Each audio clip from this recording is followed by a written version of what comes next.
Hello, welcome to HITC Sport. Alright, how often does your club sign a big football name to get you really excited, only to realise they're washed up and past their best? It's always pretty deflating to see a once great footballer waddle about like a neutered cat. But what I'm going to do is take a look at every former player you had when they were past it and see how well you would have done as a team if you'd instead had them during their peak. What would they have achieved for you? Oh, and by the way, lads, let me know in the comment section below, alright? Let me know, what past it player would you have liked to see in their prime at your club?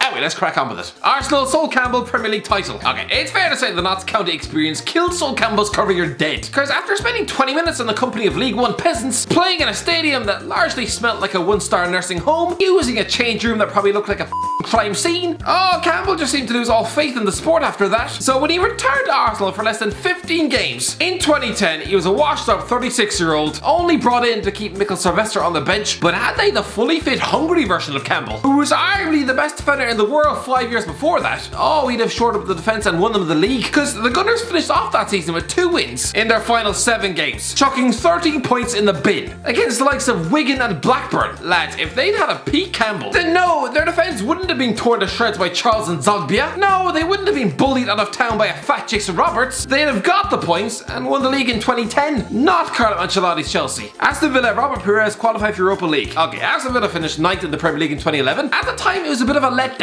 It was the start of their downfall, and they had a 37-year-old Robert Pires on the books, and considering he was only a couple of years away from getting rinsed by Chris MD, obviously he didn't do too much that season. But just like a former Sunderland winger might have said to his wife, just imagine if you were 10 years younger. Because this left winger managed to score 87 goals for Arsenal. He was one of the most dangerous left wingers in Europe. Give that version of him to Villa in 2011. Oh, they'd probably qualify for Europe. Brighton, Darren Bent, Championship title. It's a shame what happened to Darren Bent's career. Something about sitting on a bench with Alan Hutton at Villa Park, failing to get Paul Lambert's seal of approval, it just seemed to melt his confidence into wet tubby custard. By the time he wound up at Brighton on loan in the Championship back in 2014, he was a 30-year-old misfit stumbling about, just trying to claw back some dignity and self-belief, while mostly looking like he'd eaten his family. But had Brighton been given the prime version of Bent, you know, the England international who's spanking home 20 goals a season in the Premier League for Charlton and Sunderland, he'd have eaten the Championship to pieces. Burnley Andy Cole Championship title. Okay, yes, Burnley went up in 2009, but never mind that. With a peak Andy Cole, they'd have won the Championship title the season before. In 2008, they had a 36-year-old ghost of Andy Cole. He scored 6 goals, they finished 13th in the Championship. But no, lads, at the time, this guy was only second to Alan Shearer in the all-time Premier League goal-scoring charts. He's a Champions League winner, 5-time Premier League champion. He scored 41 goals in 45 games for Newcastle during the 93-94 season. That is Ronaldo and Messi type stats. He scored over 120 goals for Man United. He's one of the most underrated strikers to ever play in the Premier League. Put some respect in Andy Cole's name. Put that version into the Championship.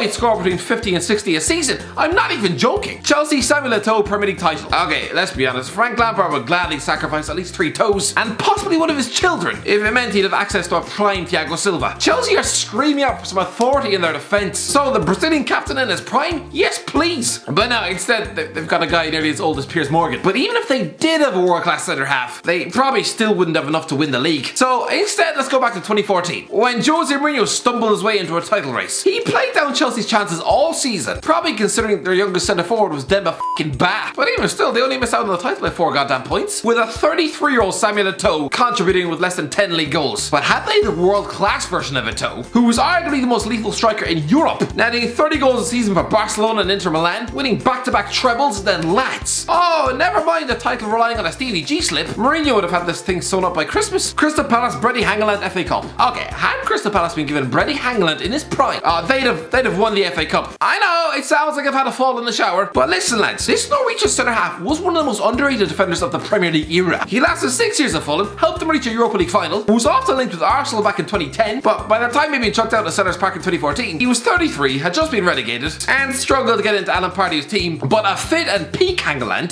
they'd have held on to win that FA Cup final against Man United, I have no doubt about that. Everton Gareth Barry qualified for Champions League. Okay lads, I considered Wayne Rooney, because had Ronald Koeman been allowed to use the 25-year-old world-class version, the guy who could score 30 a season and was chucked on every FIFA cover, then yeah, the Dutchman would have probably kept his job beyond Christmas. But still, poor transfer recruitment was always going to drown that Everton season in a shallow ditch. So let's say Gareth Barry, they might have actually done something with him. Everton haven't finished in the top 4 since since 2005, but this was their chance in 2014. Roberto Martinez's squad was stacked with quality in every area of the pitch, and had they not suffered a late season meltdown, they would have reached the top 4 at Arsenal's expense, and who knows where they'd be then. Anyway, Gareth Barry was 33 that season, and he did play well, but lads, 7 years earlier he was the Aston Villa captain, with Rafa Benitez deeming him a better player than Xabi Alonso. He was one of the first picks in the England team, so that version of Barry and Martinez's midfield, partnering an informed James McCarthy, oh, they would have got top 4 for sure. Fulham, Jari Litmanen, Europa League title. For those of you who don't know Jari Litmanen, he's arguably Finland's greatest footballer of all time. He won 5 league titles and a Champions League with Ajax in the 90s, wound up signing for Barcelona,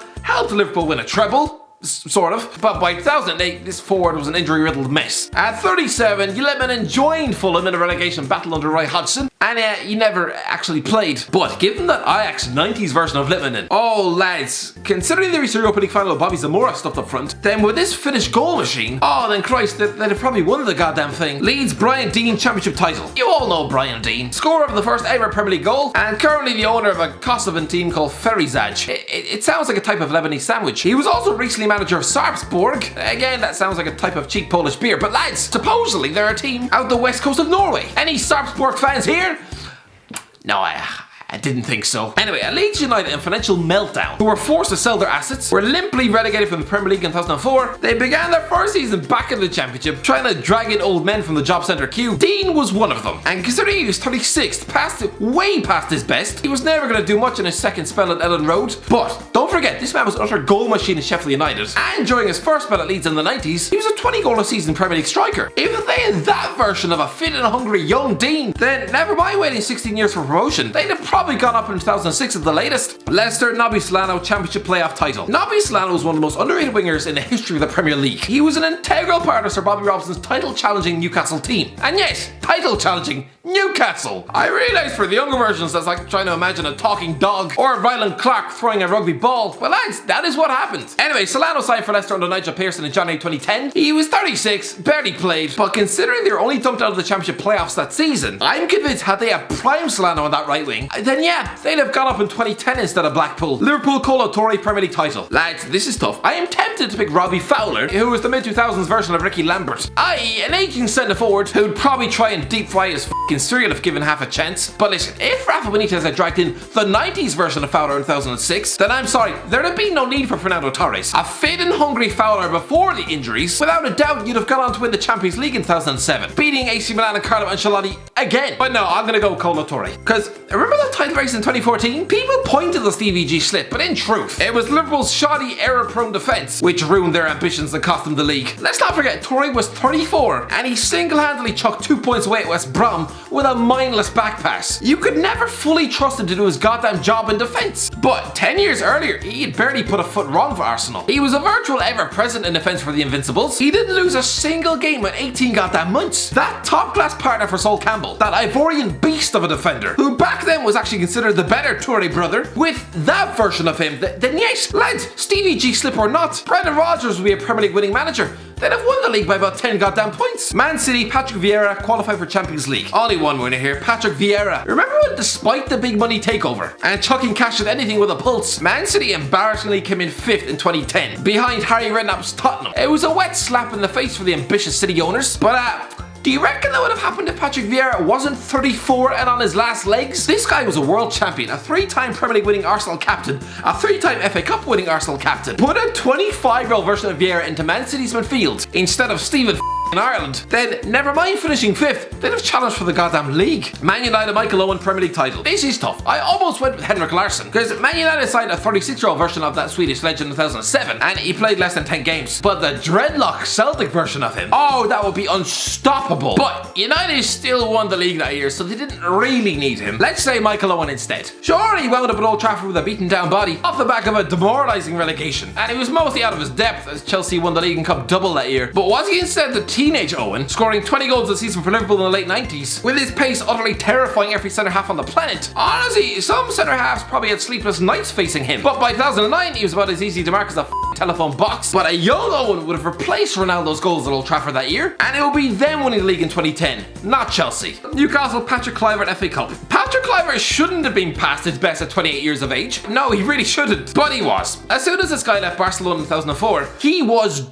done. Sure, he had some nice moments at St James's Park, but 6 goals in 25 games from a guy who won the Champions League at 18, for a guy who at the time was Holland's record goal scorer of 40 goals, and Barcelona's 3rd highest goal scorer of all time. How was he past it so quickly? Lads, to put it in context, when he signed for Newcastle, he was only 1 year older than Luis Suarez when he signed for Barcelona. Just mental. Listen, a peak Kluivert would have been the perfect replacement for Alan Shearer, instead of a broken down Michael Owen. And if a washed up Kluivert could help Newcastle reach an FA Cup semi-final, then a peak Kluivert, he'd have won them the whole thing. Probably have a statue outside the ground. Sheffield United full JAGIELKA Premier League survival. Yeah, I know Sheffield United didn't exactly need him last season, but just imagine if Chris Wilder was able to replace the injured Jack O'Connell with a 27-year-old England international version of Phil Jagielka. Priced above, a Premier League relegation battle wouldn't even exist this season. Southampton, ANDREI KANCHELSKIS FA Cup. Yeah, ANDREI KANCHELSKIS' career as a dangerous goal-scoring Russian winger in the Premier League, it ended back in the 90s. So when he wound up with Southampton in 2002, he was an over-the-hill 33-year-old barely able to control his feet. But had they signed the early 90s Man United version, then yeah, they'd have won the FA Cup final in 2003. Tottenham Louis Saha qualified for Champions League. Okay. Remember when Tottenham chucked Champions League qualification down the toilet in 2012 after being 10 points clear of 4th in February? Ultimately, it cost Harry Redknapp his job, and sending Tottenham is an expensive backward spiral for the next 2 years. A complete and utter mess. But in 2012, they had a 32-year-old version of Louis Saha, whose body had been ripped to pieces by injuries, so he only scored 3 goals. But the Saha of 8 years earlier, scoring for France, hitting 15 a season for Fulham, getting that big move to Man United. If Redknapp had that version of Saha up front, being provided service from Gareth Bale and Luka Modric, he'd have saved his job. West Brom, Daniel Sturridge, Premier League survival. Yeah, I remember when West Brom were relegated at the bottom of the league in 2018. People forget they had Daniel Sturridge on loan. Only played 6 times, didn't score, and was a shadow of the guy who was once the best English striker on the planet. He peaked in 2014, scoring 24 goals in 33 games for Liverpool. If Alan Pardew was able to pick that version of Sturridge in 2018, i.e. a 20 goal a season striker, and England international scoring at World Cups, you're damn right they'd have stayed up, and Pardew would probably still be there. West Ham, Robbie Keane, Premier League survival. Okay, West Ham have a history of dragging in past the big names, but the one that really needed to work was Robbie Keane. West Ham were desperate, bottom of the league in 2010, under Avram Grant, they couldn't score for love nor money, and so gambled on Demba Ba in January, a guy who failed the medical at Stoke, and a pass at Robbie Keane,